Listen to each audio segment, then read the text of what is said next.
But there'll be just a wad of them show up out of nowhere. So I'm looking at one right now. We'll make a good pitch on him, we can catch him. Damn.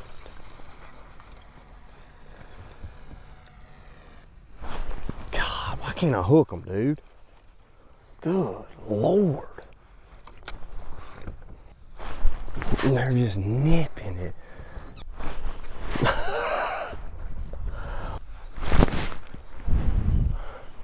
How? How? Down 5 ounces, move back into the lead. Gosh, you come on. Dadgummit. So this episode is going to be talking about a very hot bait right now that a lot of these elite fishermen are using to catch offshore bass using forward-facing sonar. Anyway, so I noticed on a lot of these videos, these major league fishermen, like all the big dogs, not only do you see them on TV, but they're also making their own YouTube videos. Well, anyway, so I enjoy watching the YouTube version of everything they do instead of just waiting for it to come on TV. But anyway, I've noticed that there's been a lot of fish come off the hook. They've lost a bunch of fish. They lose a bunch. After watching several videos with, you know, different anglers, 3 or 4 different anglers, I've just noticed that they tend to lose fish from time to time. And I've come up with an idea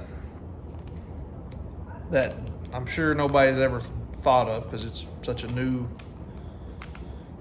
deal or whatever. But I'm gonna show y'all my idea, and I want y'all to tell me what you think about it. Give me your honest opinion, because those of you that keep up with Major League Fishing, you pretty much know what I'm talking about. They'll be out there in the middle of the lake using their forward-facing sonar, and they'll be catching them, and then all of a sudden they'll just go on a streak where every time they go set the hook on one, they just don't get hooked up. The hookup rate just kind of goes down in the toilet. But anyway, let me show you my idea. Y'all tell me what you think about it. So I was a little bummed out at first when I couldn't find the shad pattern that I wanted, but I'm not married to Rapala, Crush City lures, so I ventured out, thought I'd try some new stuff. Yum's got a really nice looking gizzard shad pattern, minnow style bait that's designed for, as you can see right here where it says FF sonar, forward facing sonar, which these missile baits here, this is spunk shad, 5.5 inches long, bombshell color. But if anybody can tell me anything about these 2 lures, if you've ever had any good success with them, that'd be great. Okay, folks, we're just going to dive right into this. We're going to get us a freeloader out of the pack.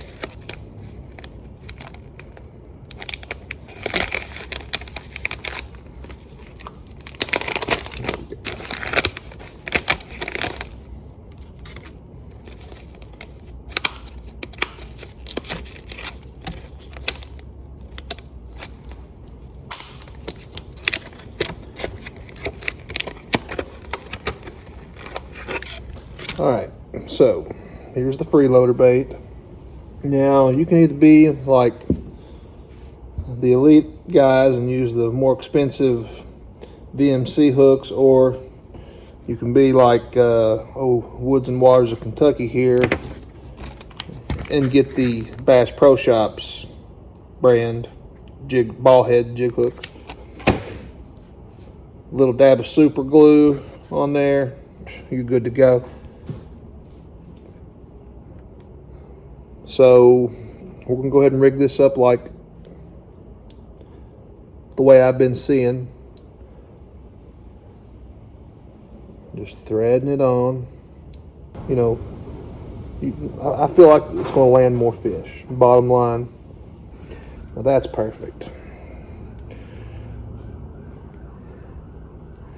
This is it. This is pretty much the setup right here. It's just a cheap jig hook, obviously. Cheap jig head. 1/4 ounce, or no, 1/8 ounce. Anyway, I think what's happened to a lot of these anglers is they're getting strikes, you know, and the fish ain't getting that hook obviously all the way in his mouth. They're just kind of getting up to about this point or whatever, and just not, I don't know, for one reason or another, I don't know, that we're just not getting, there's at times not getting good hookup ratios. So I come up with an idea, and I think it's gonna be beneficial. But we're gonna get it set up here, and then I'll show you the finished product. So here's what you're gonna need. You're going to need a bigger style safety pin. That's like probably the biggest safety pin you can buy. Large, size large. Fold it out, just like I've got it here. Now that same hole that we run our hook through, we're gonna run this safety pin through. And I mean, you could use a lot of different things in a pinch, piece of wire, toothpick, whatever, but this safety pin's about the right size.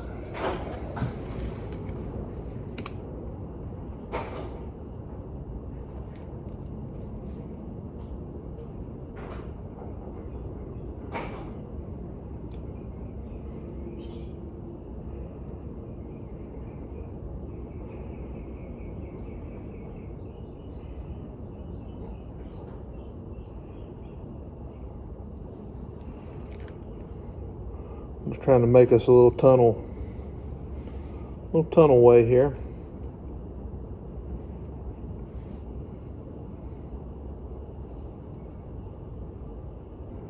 Oh yeah. Now you see how we got that safety pin going right out of the nose where we run the hook through it?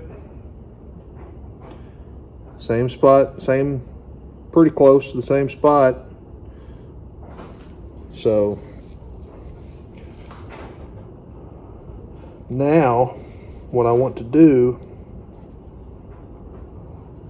since we've got this far, you're going to get you some, don't have to be nothing fancy, 8-pound test line, about a foot.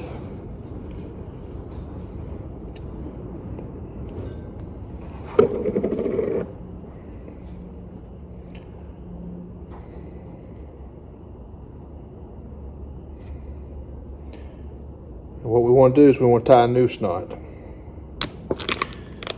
Got to make sure that noose knot gets cinched down real good. All right, here we go. Let's see. Oh, I believe she's going to go this time.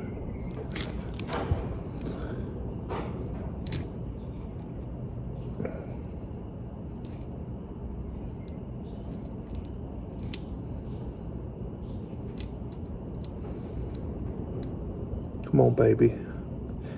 There we go. That's what Daddy's talking about.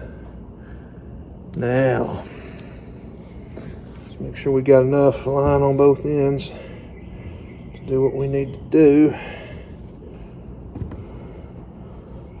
what we're going to do here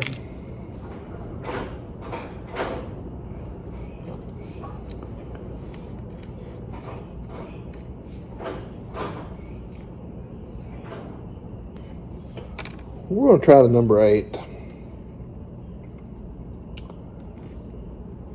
Just because this bait is a tick thinner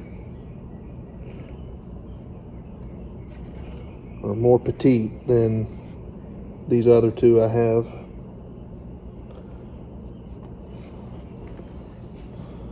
So here you can pretty much tie whatever kind of knot you want. Noose knot, Palomar, trilene, doesn't really matter. All that, for me, I'm going to just do what's the easiest for me to do with my hand being the way it is, which would probably be the noose knot, honestly. That's what I've been tying a lot of here lately, seems like. But for the first part of this video, it was necessary.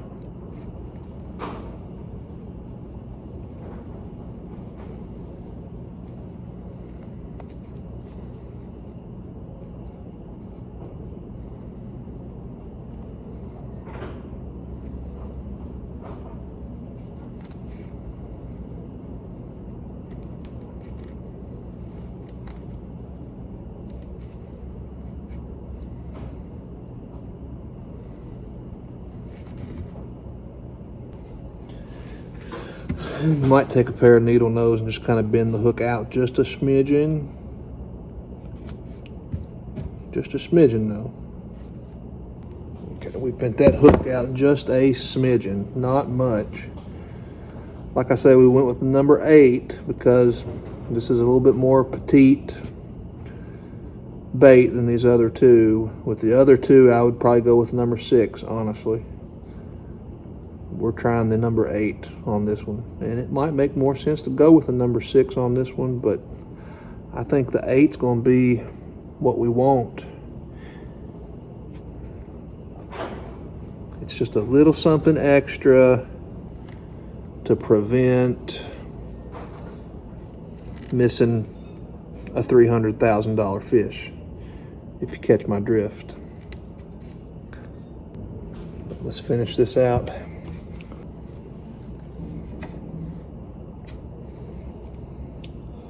Go ahead and run this back on.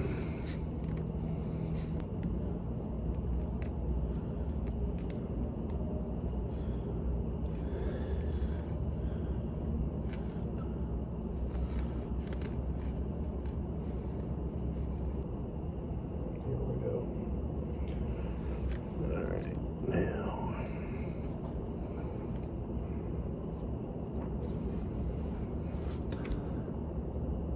So basically that's what this is going to give you right here.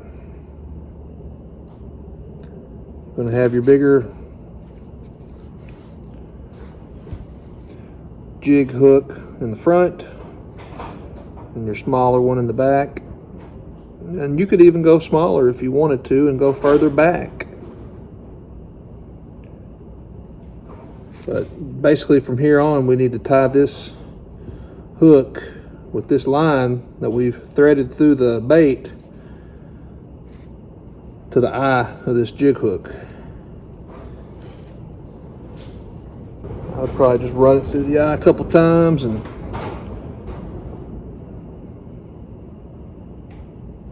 I don't think this knot has to be nothing super fancy, or at least it's not going to be for me today.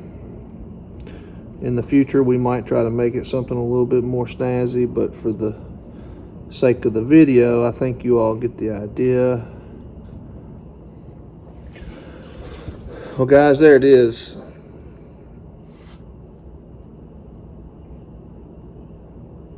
That's the freeloader made by Rapala, and I definitely think it would prevent losing a few fish. Anyway, guys, that's going to be about it for tonight on this deal. Hope y'all enjoyed that little sneak peek of what I had. Like I say, we got these bigger baits here. This is a 5.5, and for that one, I would probably bump it up to the number 6 instead of the number 8. And I think that would probably be about perfect for that one, or even this other one here, because it's a 5-inch as well. This one's 5 and the other one's 5.5. But now this little freeloader is only 4.25. So that's why we went with the number 8. Well, anyway, I hope y'all liked it. Hope y'all think it's a good idea. Share it. And most importantly, subscribe. And just like that, it's in the pack, ready to go. All I gotta do is open her up, rock and roll.